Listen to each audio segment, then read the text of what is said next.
बाबा, आज येताना बासुंदी घेऊन या ना.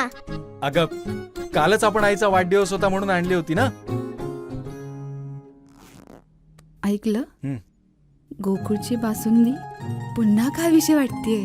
खरं सांगू, मलाही खावीशी वाटतेय. पुन्हा पुन्हा खावीशी वाटणारी गोकुळ बासुंदी. देवगड तालुक्यातील विजयदुर्ग विभागातील ठाकरे शिवसेनेचे देवगड पंचायत समिती सदस्य विष्णू घाडी, तालुका प्रमुख जयेश नर, पुरळ विभाग प्रमुख संदीप डोळकर, दीपक तोरसकर यांच्यासह अनेक ठाकरे शिवसेनेच्या कार्यकर्त्यांनी भाजपमध्ये प्रवेश केलाय. त्यामुळे देवगड तालुक्यात भाजपची ताकद आता दुपटीनं वाढली आहे.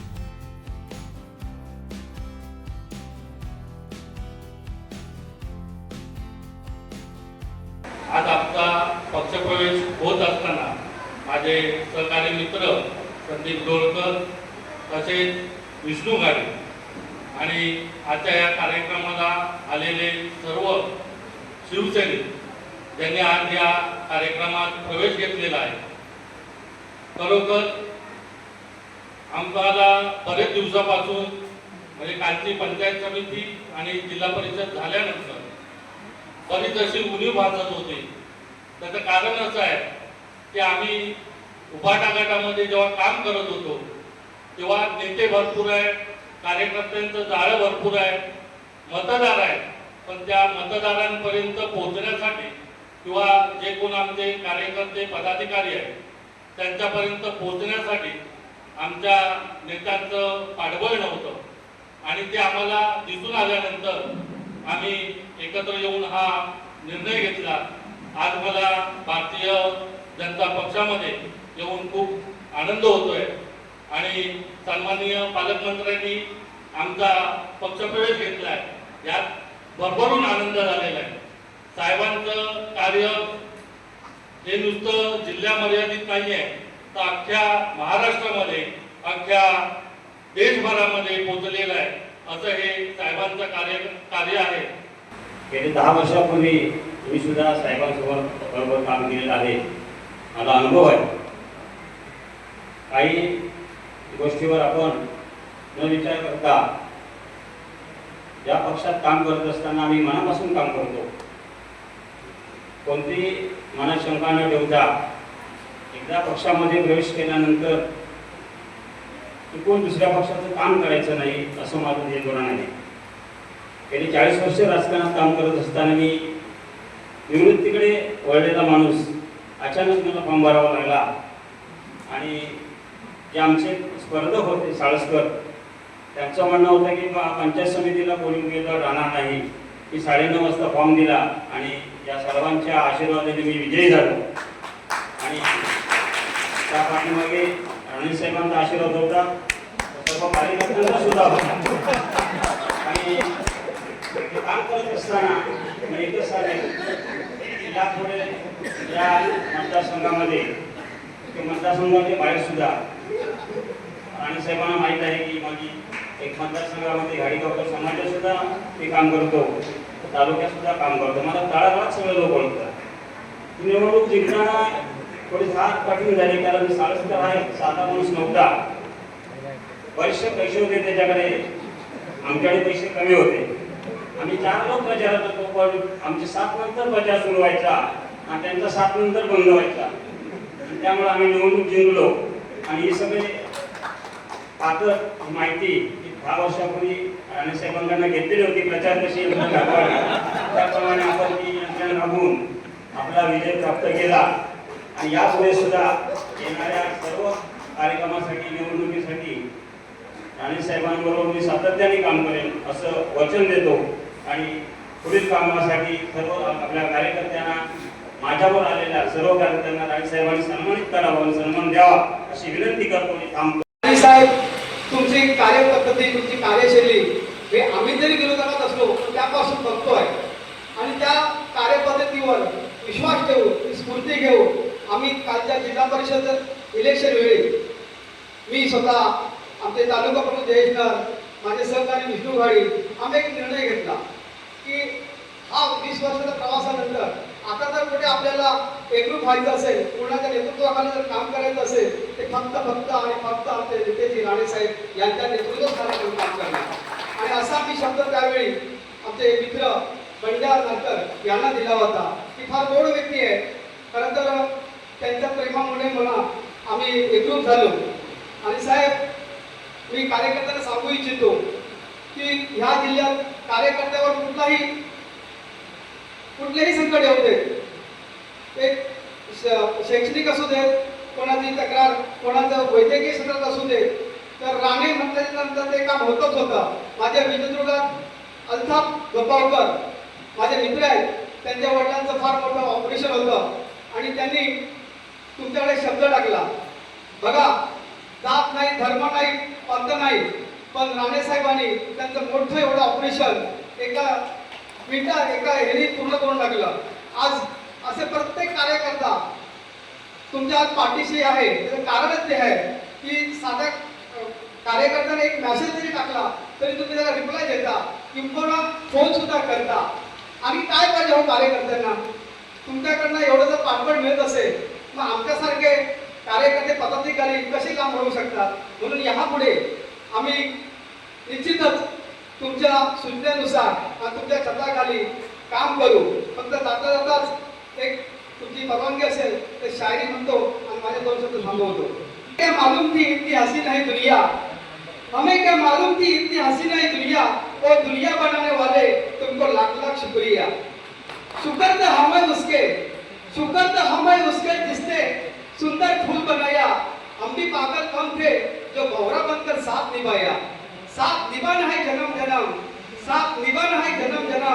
ये तो शुरुआत है, ये तो शुरुआत है, ये तो शुरुआत है. सर्वात प्रथम आम्ही आता जे शिवसेना उभाट्यातून ज्या काही प्रमुख मान्यवरांनी आमच्या भारतीय जनता पक्षामध्ये ज्यांनी प्रवेश केला त्यांचं मी मनापासून या निमित्ताने स्वागत करतो. मी तुम्हाला या निमित्ताने सुरुवातीला विष्णूजी असतील, नर असतील, संदीपजी असतील, सगळ्यांचे प्रमुख पदाधिकारी आणि प्रमुख कार्यकर्त्यांनी ज्यांनी आज प्रवेश केलेला आहे, मी या निमित्ताने तुम्हाला विश्वास देतो की आज ज्या भारतीय जनता पक्षामध्ये तुम्ही आलेला आहात, प्रवेश केलेला आहात, आजपासून तुमचं भविष्य घडवण्याची जबाबदारी ही आमची असेल हा विश्वास.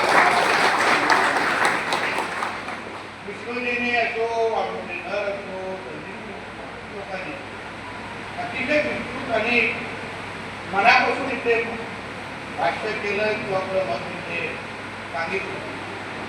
भारतीय जनता पक्ष म्हणून या जिल्ह्यात, या तालुक्यात आज ज्या ताकदीने आम्ही सगळे जण वाटतोय त्याचं एकमेव कारण आहे की आज सामान्य जनतेला, मतदाराला हे चांगल्या पद्धतीने करून चुकलंय की आपल्या गावाचा, आपल्या वाडीचा विकास करायचा असेल तर भारतीय जनता पक्षाशिवाय दुसरा पर्याय नाही हा चांगल्या पद्धतीने लोकांना कळलेला आहे. तर या पद्धतीचे प्रवेश जेव्हा होतात, विष्णूजी आहेत आणि जे काही सहकारी जे आलेले आहेत ते त्या पक्षामध्ये असलेले तसे मातब्बर होते.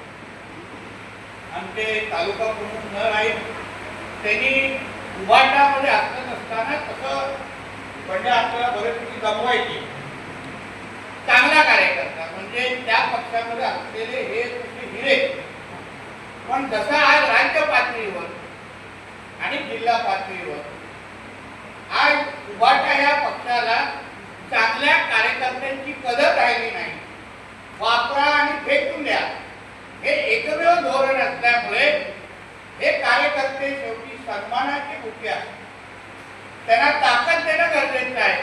कारण का ह्यांना ताकद देणं म्हणजे तालुक्यातल्या आणि जिल्ह्यातल्या लोकांना ताकद देणं हे समीकरण असल्यामुळे त्यांनाही कळलेलं आहे की शेवटी अनुभवी लोक आहेत, हे काय लहान लोक नाही. तालुका प्रमुख म्हणून काम केलेलं आहे, जिल्हा परिषद सदस्य म्हणून विष्णूजींनी काम केलं आहे, आता पंचायत समिती म्हणून निवडून आलेले आहेत, संदीपजी आहेत, सरपंच आहेत. ह्या लेवलचे जेव्हा लोक आपल्या भारतीय जनता पक्षामध्ये येण्याचे जेव्हा निर्णय घेतात तेव्हा ते फार विचारपूर्वक आपल्या भविष्याची एक आखणी करतात, विचार करतात.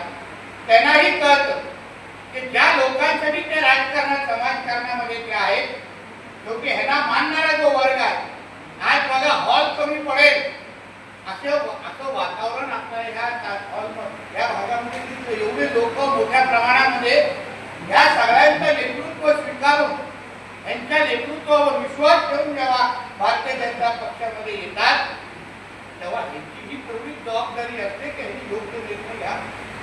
सन्माननीय राणे साहेबांनी त्यांच्या राजकीय प्रवासामध्ये जे जे निर्णय घेतले ते कार्यकर्त्यांचं हित पाहून केले, कार्यकर्त्यांचं भविष्य पाहिल्यानंतर घेतलं. आज ज्या पद्धतीने आम्ही सिंधुदुर्गाचा विकास करतोय तर कारणच असं आहे की आज जो भारतीय जनता पक्ष जो देशाचं आणि राज्याचं नेतृत्व करतोय, देशामध्ये आदरणीय पंतप्रधान नरेंद्र मोदी साहेब आहेत, राज्यामध्ये आमचे आदरणीय देवेंद्र फडणवीस साहेब आहेत, हे दोघंही ज्या ताकदीने आपलं नेतृत्व देशात आणि राज्यात देत आहेत त्याच दिशेमध्ये त्याच ताकदीचा वापर करून त्याच नेतृत्वाचा वापर करून आपल्याला आपला जिल्हा, तालुका, गाव आणि वाडीचा विकास करायचा आहे हा सूत्र हेतू घेऊन ते लोक माझ्या बरोबर आले नाही. आणि म्हणून मी त्याला विश्वास केलेला आहे सुरुवातीला. शेवटी हे जेवढे लोक आज सभागृहामध्ये बसत आहेत त्यांना विष्णूजींनी विश्वास केला, नर विश्वास केला, संदीपजींनी आणि त्यांच्या सहकार्याने विश्वास केला की नाही आम्ही जे सांगतो ते तुम्ही निर्णय घ्या. आम्हाला भारतीय जनता पक्षावर विश्वास आहे, आम्हाला त्यांच्या नेतृत्वावर विश्वास आहे आणि आपण निर्णय घेतल्यानंतर आपली कामं होतील, आम्हालाही मान सन्मान भेटेल आणि तुम्हालाही मान सन्मान भेटेल हा विश्वास या लोकांनी आपल्याबद्दल दिल्यामुळे आज आमच्या बंड्या नाडकर यांच्या नेतृत्वाखाली त्यांनी भारतीय जनता पक्षामध्ये प्रवेश केले. या जबाबदारीची जाणीव मला निश्चित पद्धतीने आहे, म्हणून त्या सगळ्या गोष्टी मी तुम्हाला बोलतो. शेवटी तुम्ही नवीन परिवारात येता. मी आपल्या भारतीय जनता पक्षाच्या सगळ्याच कार्यकर्त्यांना सांगेन आपला परिवार वाढतोय, आपला पक्ष अजून ताकदीचा होतोय. याचा दुसराही अर्थ असा होतो की आपल्या सगळ्यांचे कार्यकर्ते म्हणून आपली जबाबदारी थोडी वाढते. लोकांना स्वीकारणं, लोकांना आपलंसं करणं, लोकांना विश्वास देणं की तुम्ही आमच्या पक्षामध्ये आल्यानंतर तुम्ही जे घर सोडून आलेला आहात त्यापेक्षाही चांगलं पोषक वातावरण, तुम्हाला अजून चांगला सन्मान आमच्या भारतीय जनता पक्षामध्ये आम्ही देऊ हा विश्वास शब्दापलीकडे देण्याची जबाबदारी ही आता आपल्या सगळ्या जणांची आहे हे लक्षात घेऊन आपण सगळ्या जणांनी प्रवास करावा. आणि म्हणूनच असंख्य लोक बोलतात की मी थेट लोकांना मेसेजला रिप्लाय देतो द्यायलाच पाहिजे. शेवटी आम्हाला बघून भारतीय जनता पक्षामध्ये प्रवेश केलेला आहे. अगर आम्ही तुझ्या प्रवेशाच्या पुढच्याच अगर तुमच्या संपर्कात राहिलो आणि नंतर आमच्यापर्यंत पोहोचण्यासाठी तुम्हाला मधले अगर 4 लागत असतील तर तुम्ही पक्षामध्ये आलात कशाला हे 6 महिन्यानंतर तुम्हीच विचारा. शेवटी गेल्या तुम्ही ज्या पक्षाला सोडून आमच्याकडे आलात त्या पक्षामधल्या झालेल्या चुका ह्या आमच्याकडून होता कामा नये एवढी काळजी आम्ही निश्चित पद्धतीने घेऊ हा विश्वास तुम्हाला मी आजच्या निमित्ताने देणार. शेवटी आपला जिल्हा मी तुम्हाला एक विश्वास देतो जिल्ह्यामध्ये मोठ्या प्रमाणामध्ये परिवर्तन आणि रोजगाराची संधी ही आज आपल्या जिल्ह्यामध्ये उपलब्ध होण्यासाठी अतिशय उत्तम काळ आज आलेला आहे.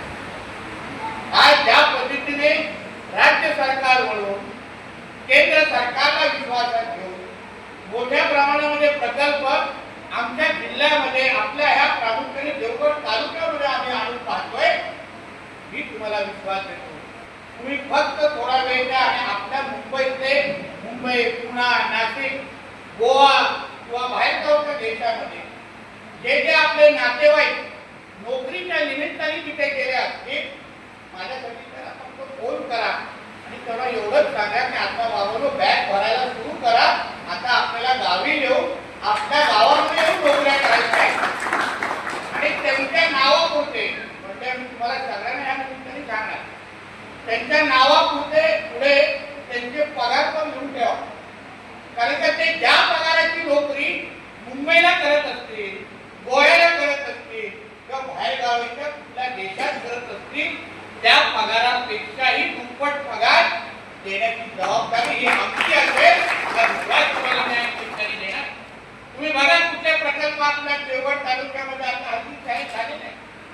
अहो म्हणजे 10 ते 15-20 हजार कोटीपेक्षाही जास्त प्रकल्प, ज्या प्रकल्पांमुळे आपल्या देवगडच्या कायापालट होणार आहे. अक्षरशः कायापालट म्हणजे 1.25 लाख पेक्षाही चांगल्या नोकऱ्या अदानी, अंबानी, बजाज असे मोठ्यातले मोठे कंपन्या जेव्हा आपल्या देवगडमध्ये येऊन तिथे फॅक्टऱ्या टाकतील, कारखाने टाकतील आणि आपल्या घरातल्या मुलांना रोजगाराची संधी उपलब्ध करतील. मी तुम्हाला सांगतो, मुंबई, पुणे, नाशिककडे देणारे सगळे जे आपले हक्काचे नातेवाईक आहेत परत तुम्हाला तुमच्या गावामध्ये तुमच्या बरोबर प्रवास करत असताना दिसतील. हा विश्वास तुम्हाला मी या निमित्ताने देणार. आणि आता तर आपल्याला कोणाचाच विरोध, 2 पिढ्या आमच्या घरात झाल्या, 2 पिढ्या असे कुठला तरी प्रकल्प येतात, 2-4 आपल्या तकलीफ धरलेले आहेत बघा. त्यांना बरोबर कोकणाची वाट लावण्यासाठी कधी कधी राजकारणाचा उपयोग करायचा, कधी विधायक काम करणार नाही, कधी लोकांना रोजगार देणार नाही. मी आणि माझा मुलगा पर्यंत विचार करतात, कधी मी माझ्या गावातल्या मुलाला रोजगार देण्यासाठी आलेल्या प्रकल्पाचं स्वागत करतो असं कधीही बोलणार नाही. विचारा आमचे गिरिय रामेश्वरचे लोक आलेले, विचारा तिकडच्या तरुणांना जरा मीडियाची मित्र आहेत तिथे जाऊन जरा माहीत फिरवा, काय बोलतात बघा तिकडचे तरुण. बोलतात सांगितलंय की कुठलाही प्रकल्प आणा पण आणा आमच्या कोकणात. आता येऊन दे प्रकल्प, आम्हाला नोकऱ्या आमच्या इथेच करायच्या, आमच्या गावात करायचे आणि त्यातून धंदेदार करायचे. हा ते स्वतःहून आम्हाला बोलून टाकतो. आणि म्हणून यावेळी झाले त्या दिवशी फडणवीस साहेबांनी या येणाऱ्या 3 प्रकल्पांसंदर्भात आमची बैठक बोलवली. मी त्याला विश्वास दिला की फडणवीस साहेब आमचा कोकण यावेळी तयार आहे, एकही प्रकल्प मी माझ्या जिल्ह्याच्या बाहेर जाऊन देणार नाही हा निर्धार मी या निमित्ताने. आणि सगळे प्रकल्प पूर्ण पद्धतीने पर्यावरणाची पोषक आणि पर्यावरणावर लक्ष ठेवून तयार केलेले आहे. कुठल्या त्याची पण तुम्ही चिंताच करू नका. तो विषय आम्ही बघतो ना सरकारमध्ये, आम्ही असताना इकडला आंबा काजू निसर्गाला कोण कोणाला हात लावून देणार आहे का? एवढा तरी विश्वास माझ्यावर, राणे साहेबांवर, सगळ्यांवर आहे का लोकांचे? म्हणून तर विरोध करणाऱ्या लोकांना आता घरी बसवलंय, शेंगदाणे खातायत, विचार करतायत कधी कोकणामध्ये यायला भेटताय का. बघा त्यांच्या सहकार्याने शेवटी कळलं की हे लोक कोकणाच्या भविष्याच्या विरोधात येणारे आहेत, काळ्या मांजरासारखे विरोधात जाणारे आहेत. आता यांच्याबरोबर राहून उपयोग नाही. बरोबर यायचं असेल तर भारतीय जनता पक्ष आणि महायुती बरोबरच जावा हा निर्धार केला. हे आज सहकारी आपल्याला जुगत चाललेलं आहे. आणि म्हणून अतिशय चांगलं पोषक वातावरणामध्ये आपण सगळेजण एकत्र आलेलो आहे. विष्णूजींनी त्यांना पराभूत केलं ते पण माझे सहकारी आहे, माझे साळसकरजी सहकारी आहे. शेवटी शिवसेनेमध्ये आहे, आम्ही महायुती म्हणून सगळेजण एकत्र आहे. आम्ही कोणाचे शत्रू नाही. शेवटी निवडणुकीमध्ये जो जनतेचा कौल असतो तो स्वीकारायचा असतो. आता आम्ही प्रयत्न सगळ्या जणांनी केले, तेव्हा त्याला महायुती म्हणून आपण आपली प्रत्येक सीट निवडून आणली पाहिजे. एकामध्ये आम्ही कमी पडलो, पण शेवटी तिकडच्या भागाचा विकास हा करणे गरजेचं आहे. आणि म्हणून याही पद्धत मी साळसकरजींशी बोललेलो आहे, त्यांनाही विश्वासात घेतलेला आहे. शेवटी एकत्र मिळून आपल्याला या जिल्ह्याचा आणि तालुक्याचा विकास करायचा आहे. आता शत्रुत्व उगाच करून कोणाबरोबर उपयोग नाही. आता अतिशय पोषक वातावरणामध्ये आपल्या जिल्ह्यासाठी जास्त निधी आणि जास्त विकास, रोजगार हा एकमेव केंद्रबिंदू नजरेसमोर ठेवून रोजगार आणि नोकऱ्या इथे उपलब्ध असणारा माझी तर देणार आहे. जेव्हा ते 3ही प्रकल्प जेव्हा आपल्या कोकणामध्ये येतील, देवगडसाठी असेल, त्या प्रकल्पाच्या माध्यमातून प्रत्येक घरात किमान 2 नोकऱ्या देण्याची जबाबदारी पालकमंत्री म्हणून माझी आहे. प्रत्येक घरात 2 नोकऱ्या देण्याची जबाबदारी माझी आहे. नावं लिहून ठेवा, मी तुम्हाला सांगतो, याद्या काढून ठेवा, नावं सकट देईन, समोर पगारी लिहा. तिथे अगर नाशिकमध्ये, पुण्यामध्ये अगर 25,000ची नोकरी असेल तर सिंधुदुर्गामध्ये तुम्हाला 40,000ची नोकरी देण्याची जबाबदारी माझी आहे.